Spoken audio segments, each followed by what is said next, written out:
ये जलाधारी, ये जलाधारी का भाग।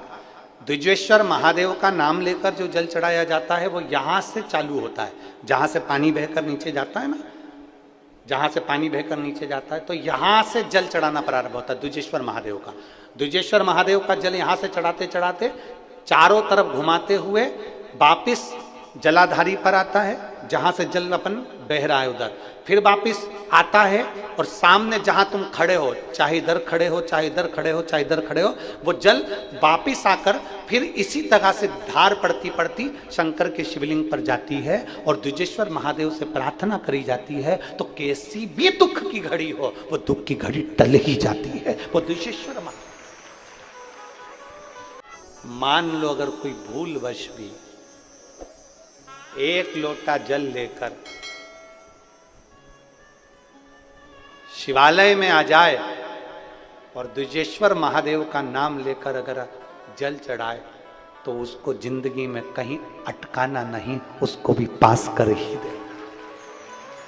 परीक्षा परिवार की हो, परीक्षा घर की हो, परीक्षा समस्या की हो, परीक्षा कोई भी हो, अगर द्विजेश्वर महादेव का नाम लेकर एक लोटा जल जो देवाधिदेव महादेव को समर्पित करता है, जिंदगी में कितना भी भारी दुख चल रहा है, आप 5 या 7 दिन रेगुलर लगातार प्रैक्टिकल करना चालू करो, भले आज से चालू कर दो। अगर बहुत भारी तकलीफ है, बहुत भारी दुख है, सामने खड़ा है कि ये तकलीफ बहुत भारी है, मिटी नहीं रही, आज से प्रैक्टिकल करना चालू करो।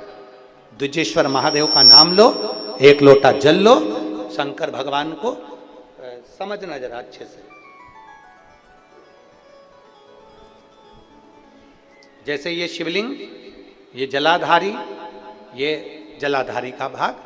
द्विजेश्वर महादेव का नाम लेकर जो जल चढ़ाया जाता है वो यहां से चालू होता है, जहां से पानी बहकर नीचे जाता है ना, जहां से पानी बहकर नीचे जाता है तो यहां से जल चढ़ाना प्रारंभ होता है द्विजेश्वर महादेव का। द्विजेश्वर महादेव का जल यहां से चढ़ाते चढ़ाते चारों तरफ घुमाते हुए वापिस जलाधारी पर आता है, जहां से जल अपन बह रहा है उधर, फिर वापिस आता है और सामने जहां तुम खड़े हो, चाहे इधर खड़े हो, चाहे इधर खड़े हो, चाहे इधर खड़े हो, वो जल वापिस आकर फिर इसी तरह से धार पड़ती पड़ती शंकर के शिवलिंग पर जाती है और द्विजेश्वर महादेव से प्रार्थना करी जाती है तो कैसी भी दुख की घड़ी हो वो दुख की घड़ी टल ही जाती है। वो द्विजेश्वर महादेव। एक बार सभी लोग नाम का उच्चारण करेंगे, बोल द्विजेश्वर महादेव की। द्विजेश्वर महादेव के नाम का उच्चारण एक बार आप करिए, बोलो नाम द्विजेश्वर महादेव।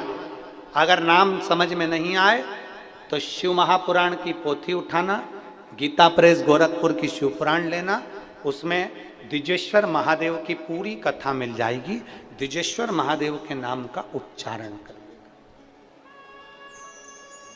भगवान शिव का एक अवतार द्विजेश्वर महादेव। द्विजेश्वर तुम्हारी किस्मत में, तुम्हारे भाग्य में विधाता ने, भगवान ने, देवता ने कोई सुख की रेखा नहीं लिखी। मान लो तुम हार रहे हो, बार बार हार रहे हो, तुम्हें लग रहा है कि तुम्हारी सुख की कोई रेखा नहीं, कोई सुख की रेखा नहीं।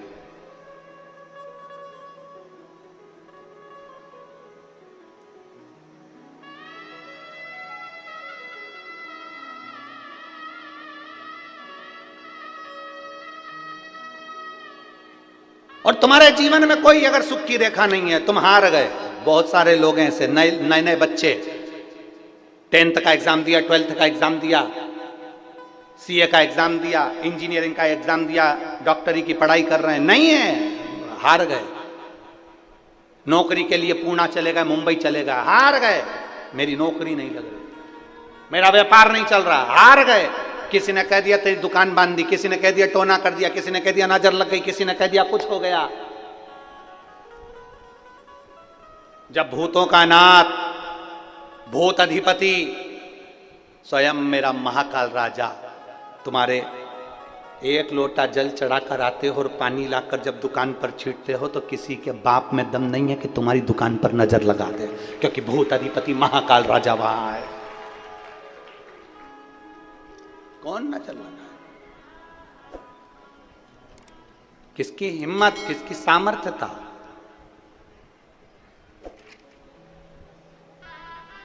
घर में शंकर जी हैं आपके?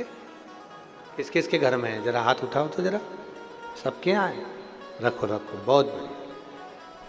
हमने एक बार पहले बात कही थी, कई लोग एक प्रश्न करते हैं कि गुरुजी क्या घर में केवल एक ही शंकर जी रखना चाहिए?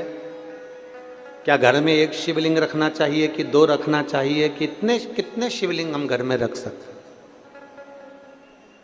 तब हमने शिव महापुराण के माध्यम से वर्णन किया था, तुम्हारे घर में एक शिवलिंग है, दो शिवलिंग है, तीन शिवलिंग है, चार शिवलिंग है, पांच शिवलिंग है, सब चलेगा। तुम्हारे घर में 10 शिवलिंग है, वो भी चलेगा। तुम्हारे घर में 11 शिवलिंग है, वो भी चलेगा। तुम्हारे घर में 12 शिवलिंग है, वो भी चलेगा। सारे देवी देवताओं की मूर्तियां एक या दो चल सकती है, पर शंकर का शिवलिंग तो अनगिनत तुम्हारे घर में रह सकता है।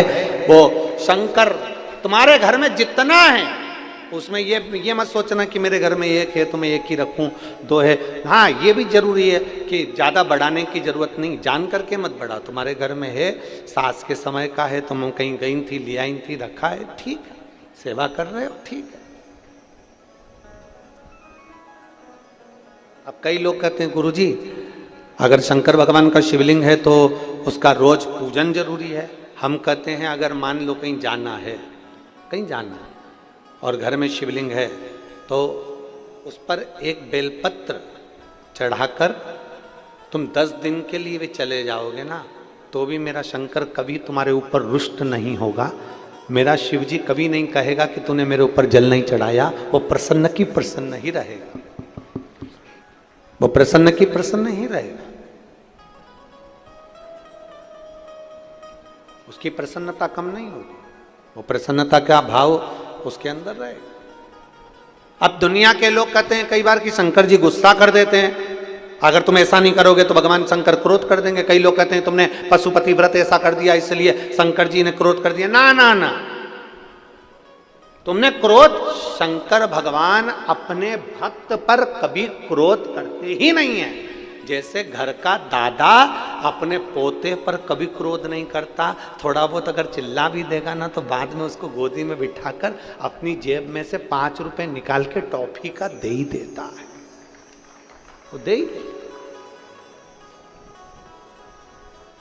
एक बार दोनों हाथ उठाकर हर हर महादेव। दर्शकों, पूरी कथा सुनने के पहले आप इस छोटे से उपाय को शनिवार के दिन अवश्य करें। दर्शकों, शनिवार का दिन बहुत ही विशेष और खास होता है। जैसा कि आपको पूजनीय पंडित जो कथा चल रही है शिव महापुराण की कथा में आपको अचूक सा और नया उपाय बताए हैं। दिजेश्वर महादेव का नाम लेके आप इस उपाय को करिएगा। इस उपाय को दर्शकों आपको किस तरह से करना है, तो जैसे जहां से पहले जल गिरता है उस स्थान से आप जल भगवान शंकर को चढ़ाना प्रारंभ करें शिवलिंग पे, और शिवलिंग के चारों तरफ आपको जल समर्पित करना है। उसके बाद जिस स्थान पे आप खड़े हो, जिस साइड में आप खड़े हो, जब दूसरी बार आप जल समर्पित करें तो उसी जगह पे आप रोक दीजिएगा और उस जल को आप भगवान शंकर की शिवलिंग पे पूरे जल को समर्पित कर दीजिएगा। यह उपाय तो आपको प्रत्येक दिन करना है। दिजेश्वर महादेव का नाम लेके आप 11 दिन, 5 दिन, 7 दिन आप जरूर करिएगा। दूसरा उपाय दर्शकों आपको शनिवार के दिन करना है। शनिवार का दिन बहुत ही विशेष और खास होता है। शनिवार के दिन यदि आपको लगता है कि आपके ऊपर शनि का दोष है या आप अपने घर में सुख समृद्धि बनाए रखना चाहते हैं तो पीपल के वृक्ष की पूजन करें। सुबह के वक्त आप पीपल के वृक्ष में 1 लोटा जल समर्पित करें और प्रदोष काल में आप 1 घी का दीप प्रज्वलित करें। जो भी व्यक्ति पीपल के वृक्ष की पूजन करता है, पूजनीय पंडित जी कहते हैं उनके घर में सुख समृद्धि, माँ लक्ष्मी की कृपा बनी रहती है, व्यापार में वृद्धि होती है। तो आइए देखते हैं दर्शकों, आगे की कथा आप अभी बाकी है, आपको किस तरह से उपाय करना है। आगे की कथा में भी आपको पूजनीय पंडित जी बहुत ही अचूक सा उपाय बताए हैं, आप इस उपाय को जरूर करिएगा।